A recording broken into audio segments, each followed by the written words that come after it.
Let's speak to him now, and that's of course the University of the Free State, Rector and Vice-Chancellor, Professor Francis Petersen. Thank you so much, Prof, for your time. I mean, you argue that while student protests have played a pivotal role in South Africa's struggle against apartheid and towards the journey towards, democracy, but they might push some of these institutions over the edge. Why do you say that? Good evening, Bongiwe, and also good evening to your viewers.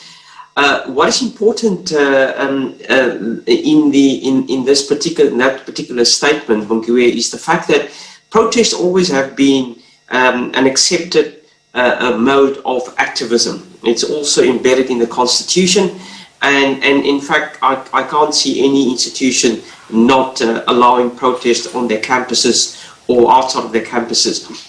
But what we've seen recently is that the protest action has moved to criminality. You've got stone throwing, we also got looting of dining halls, you've got stones that are thrown at clinics, and that's not for me protest anymore. That is criminality. And if we don't act on that very decisively, our institutions ultimately is going to bear the brunt of it. And it's not only the institution in terms of the asset of the university, i.e. the infrastructure, the lecture rooms and all of the other physical assets, but it's also the safety of our staff and our students. And therefore we need to act decisively and not allow, and we can't allow, the levels of criminality that we have seen in the past couple of weeks on some of our university campuses. Now, Prof, last year, the Institute for Security Studies, was looking at what may prevent violent protests in South Africa. And this, of course, was being done in a service delivery context. And they found that one of the ways was, quick and respectful responses by local government. This can offset the damage of failed service delivery. I'm bringing this now into the context of student protests. Some students say that, some of the institutions do not hear them. They met with arrogant responses, which they say may cause things to further escalate. I wonder, looking at that context, how much of a responsibility would you also place on some of these universities? Well, I would say it's in fact a key responsibility of the university and university management and the functional areas in the university to continuously engage with the student structures.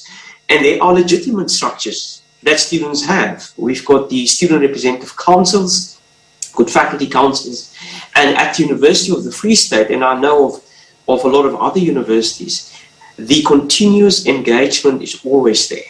And that engagement is always done in a level of respect, of level of openness and transparency. What I see sometimes do happen is that when there's a demand that is put on the table by the Student Representative Council, is that if that demand is not necessarily met, then that results into protest. Now, obviously, as I've said before, the protest is fine. If it's peaceful protest, then that's one form of activism. But if that process converts into criminality, then it's something different. And I would definitely say from a university perspective and from a management perspective, that level of engagement needs to be there. And management can't be arrogant. In fact, it's our students. And therefore, for me, it's often when I talk to student leaders, the responsibility of a leader is to balance the interest of their constituency with the interest of the institution. And therefore, some of the demands sometimes that the students are putting on the table will ruin the institution financially. And therefore, one has to find the middle ground. And if the level of maturity is not there within the student leadership ranks, then we create this sort of tension that can lead to protests that can become violent. You lead, of course, an institution. I'm keen to find out because, I mean, there have been some, protests recently that we also saw with students also blocking roads. This was over vaccine mandates. But I'm keen to find out how much of an impact, when you look at the distraction of property when it comes to some of these student protests that we witness, how much of an impact does that have on the work of the institutions? Yeah, no, it can have a major impact. If the institution is not geared to respond to that effectively, then it can result, in fact, part of the thrust of my article is effectively exactly that. It can take institutions down a slope that it actually becomes quite difficult to become effective. So where does that play out? It will not only play out in the operations, so if students disrupt, if students block entrances or block roads, and therefore classes need to be stopped, that means that students would lose the time that the lectures have set aside in their academic program to transfer the content of their curriculum. That time have to be reworked. Lecturing staff have to work additional time and extra time to be able to do that. So from that perspective, there is an impact on the operation. A second one would be on the damages that might have happened. Those things need to be prepared and repaired again, and that's a cost, which in fact the financial sustainability or the cash flow of the institution. And then thirdly, Bongiwe, which I think is quite important, the universities do not operate in a vacuum.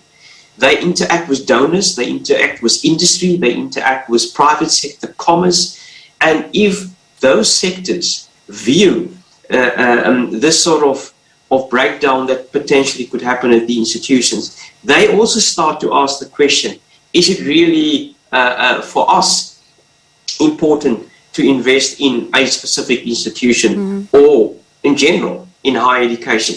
So all of those collectively have got major impacts.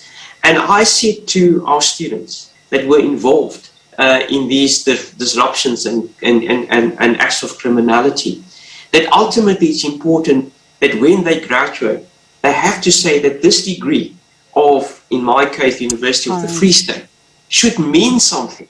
And if you have conducted yourself in this particular way, what does that actually mean for yourself, but also for the employers or society that you're gonna move into with a qualification from the University of the Free State? And those are critical questions that we need to debate, and we need to get the response to.